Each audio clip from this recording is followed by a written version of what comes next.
Hang on, I gotta turn my microphone on. Is that better? All right. So we're talking about emotional decluttering today. And I've been wanting to do something like this since we did the podcast on minimalism for anxiety, because I thought that was such an interesting way to look at it. And we've all kind of been swept up in this whole, sorry, let me get adjusted here, minimalist excitement. There's Marie Kondo's book. She's got her show now. So I thought it would be very interesting to look at minimalism through the lens of anxiety. And then I thought, okay, what if we took this even more inside and talked about really emotionally decluttering and focusing on the interior work? So let's talk about minimalism and decluttering just for a second, because I think of minimalism, well, how I used to think of minimalism is that it was like getting rid of all this stuff, right? It was like taking all your stuff and getting rid of all your stuff, and then you were going to have like, two shirts, two pairs of pants, a pair of shoes, and a dish and a fork or something. So at the outset, when you look at it with that simplistic mindset like I did, it seems like number one more thing to do, and it seems like a lot to do, so that's not very exciting. And number two, it seemed like, I'm going to make this dramatic shift in my life, and it was not exciting to me. So I was tempted and I was kind of like drawn to this whole minimalism concept and the whole idea of living more simply. But the process of minimalizing was not enticing to me. Let's just say it that way. So I got to thinking, what is minimalism about? What is the point of it anyway? And it's more about optimizing your life and simplifying than it is about going through all your stuff, than it is about getting rid of everything. It's even more about optimizing than it is about, how many things you're supposed to own or what your shelves and closets are supposed to look like. It's far more about optimizing your life. So the idea, let's just take the closet and your wardrobe, for example, the idea between having a minimalist closet and a minimalist wardrobe is that you don't spend a whole bunch of time standing in the closet, looking at everything you've got, making decisions about what to wear. You've simplified your wardrobe, you've simplified your life, and the decision-making process is so much easier, right? So if we take that example and we kind of think about our emotional lives and we expand that into our mindset, into our feelings, into our actions, into the results of our lives, I was thinking, okay, what would serve us? What would be the best things for us to emotionally declutter from our lives in order to truly maximize how we're living, right? In order to truly optimize how we're living. So for this episode, now this episode of the Transforming Anxiety podcast, this is episode number 36 called Emotional Decluttering. This is part one of a two-part series. So this week we're going to talk about the experiences, the actions, some feelings that we want to actively declutter from our lives. Okay? So think of all these things as like the sweatshirts that don't fit quite right or aren't as comfortable as you wanted them to be, even though you bought it on sale, right? Or think of these things as like that extra kitchen appliance that takes up counter space that you never use. You want to be that kind of person, but you're not that kind of person, and so it's time to just get rid of it. Okay? So that's what we're going to talk about today. Next week, we're going to talk about practices and experiences and emotions that we want to cultivate on purpose. These are things we want to practice. These are things we want to be intentional about and put our attention on.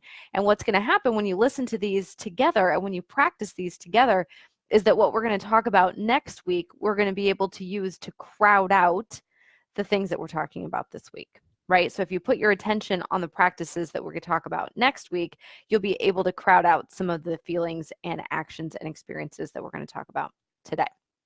So all of that said, let's get started. One of the first things to emotionally declutter from your life is worry, right? Worry pretends to be so necessary. It's one of those things that we all kind of do.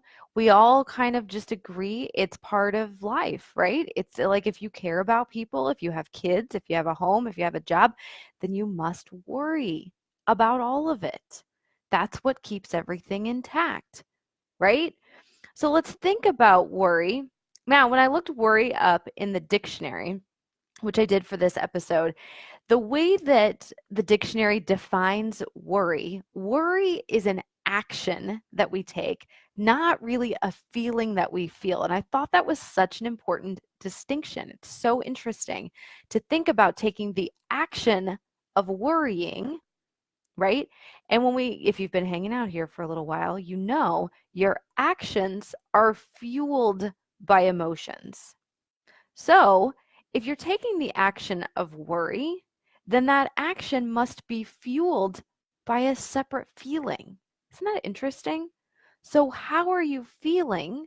What's going on for you? How are you emotionally that's fueling the action of worry? Now, we think about worry, like I said, as if, well, if I worry about my kids, it will keep them safe. If I worry about how things are going with my business, then that means I've somehow got my finger on the pulse of everything and I'm able to control everything and it's all going to go better, right? If I worry about my marriage, then I'm somehow caretaking for it and making sure that it's going the right direction. When we think about what we worry about, I want you to really consider, like, why are you worrying about it? What is the upside of the action of worry? So think about a few things that you worry about. Think about why you worry, why you take that action, right? And just ask yourself, what is the upside here? Is there any value in taking the action of worrying? Kind of interesting to think about. So before we go too much further, there is a worksheet that goes with this episode. There's a guide that walks you through each of these things that we're going to emotionally declutter from our lives and has just a few prompts for you, a few different things to think about. So check that out. It's at kellyhanlonmccormick.com/podcast/36. You can grab your free downloadable copy. Worry is the first one. All right, so let's talk about overwhelm. How about overwhelm? I'm doing these in a different order than I did in the podcast, so it's kind of messing with my head. Overwhelm, though, this is another very interesting term. And when I really thought about it, overwhelm is a word that we use. It's kind of like this catch-all term that just scoops up all the things that are kind of icky or kind of difficult or kind of a lot, right? It scoops all of that up and it's like this is overwhelm, right? Overwhelm isn't really a thing in and of itself. It's kind of like a grouping of all the things, right? Here's a whole bunch of stuff. So I want you, if you're feeling overwhelmed, if overwhelm is something that happens commonly, if overwhelm is something that you find yourself experiencing on the regular, consider specifically what's going on. It's easy to just write it off as say, I'm overwhelmed. But when you get specific, when you break that down, say, okay, what am I overwhelmed about? How am I feeling specifically? What's coming up for me specifically? Overwhelm is a really big, vague thing that we can kind of use to just write off all the things. But I think it's far more interesting and far more useful to get super specific about what's actually happening so that you know, okay, I'm not actually overwhelmed. I'm stressed about this big project at work. I have a big deadline coming up. That's way more specific. You can do something with that. You know where to go with that. If you just stay in overwhelm, like where can we go from there, right? All right, so that's overwhelm. How about confusion? This is a good one to emotionally declutter from your life. Confusion. Anytime you find yourself uttering the words, I don't know, and then fill in the blank. I don't know how. I don't know what to do. I don't know what comes next. I don't know how to talk to her.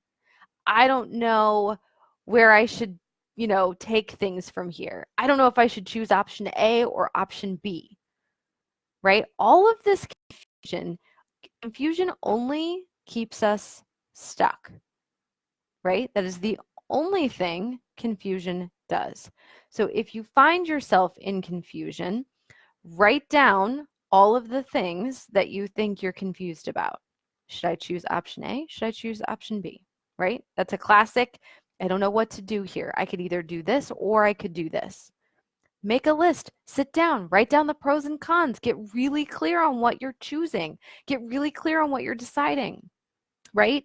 And instead of staying in confusion, instead of just sitting there with that, like, I don't know what to do here, choose something, make a decision, and give yourself the grace and the compassion and the kindness to know you can always choose again, right? How many things in life are truly, really permanent? Really. Not tattoos, not marriages, not homes, even kids. You can drop kids off at the fire station and just walk away, right? You can always choose again. So instead of staying stuck in confusion, make a decision and give yourself the space and the grace to know that you can always choose again. You can always decide again. You can always decide differently if you need to. All right? So that's confusion. What about exhaustion? This is a good one. So I've been working with a few clients lately around teasing apart the difference between physical exhaustion, right? We all know what that feels like. You could lay your head down on the pillow and fall asleep right this second. Physical exhaustion. You're physically spent. Maybe you have been working out really hard. At the end of the workout, you feel physically exhausted, right? We know the physical sensation of being exhausted. But consider how much emotional exhaustion you add to your life by thinking thoughts that are exhausting, right? This is such an important one to kind of tease apart and see, like, how physically tired am I versus how emotionally tired am I, right? So again, in the guide this week, there's some prompts about teasing that apart and looking at physical exhaustion, honoring physical exhaustion. That's got a time and a place, of course. We need to rest, we need to caretake for our bodies. But emotional exhaustion is usually suffering that we're adding on top of something else that's already happening. So emotional exhaustion is worth looking at, that's worth challenging and decluttering. All right, up next, what about complaining? This is a fun one. So if you are like me, complaining is one of your big pet peeves, and you probably have people in your life, maybe you, who complain, right? So you are subjected to complaining. Here's what I find so hilarious about complaining, especially for those of us who really dislike complaining, who really dislike hearing about complaining. We complain about the complainers.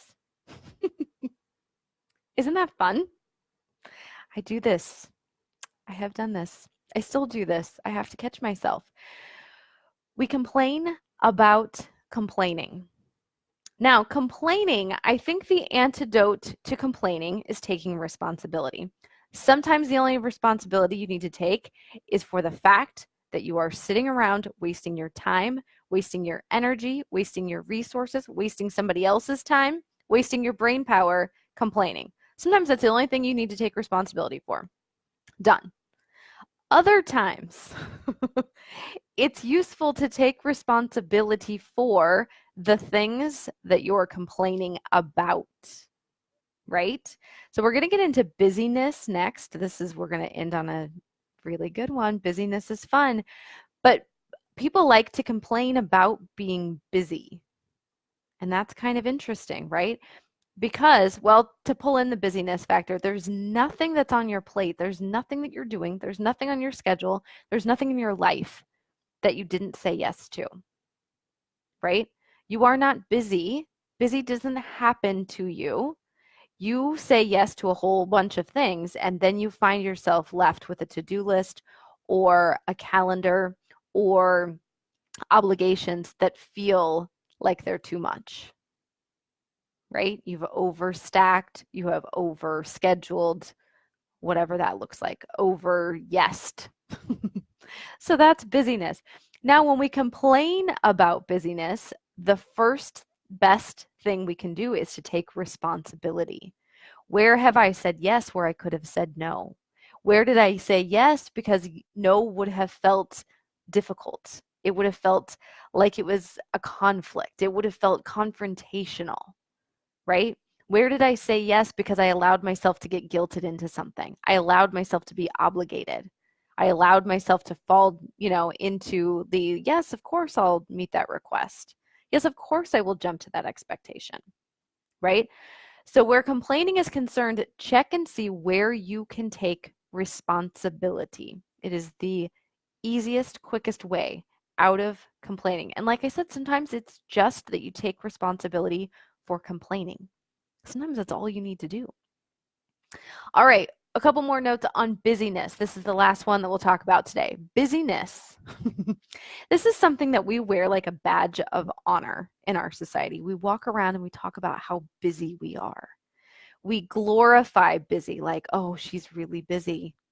Like that must mean she's really important. When I hear people are really busy, you know what I make it mean? They don't know how to manage their time. They don't know how to manage their minds around time, right? And so they have gotten into a place where they're really, really busy. Yes. So we've kind of glorified the idea of being busy, but I want you to really consider, how does busy feel to you? How does busy feel in your family? How does busy feel at work? Does busy serve any purpose? Is it useful to you at all? And if not, look at your plate. Look at your hours every single day. This is the exercise that I have you do in the guide this week. Look back over the last 24 hours and figure out, do it in like 5, 10, 15, 20-minute chunks, whatever you can get it down to. I think the smaller the chunks, the better, so that you can really appreciate how you spend your time and where busyness might come from, right? Include things like driving, texting, scrolling social media, waiting in line at the grocery store, right? Whatever it is that you've done, make sure that you have it on your list. And then you can look back and see, now, why am I so busy? What is on this list that creates so much busyness, right? Busyness doesn't serve you. Busyness does not work, right? It's something we've all kind of agreed is kind of glamorous and kind of, oh, they're really important if they're really busy. Busy is not important. Busy is silly.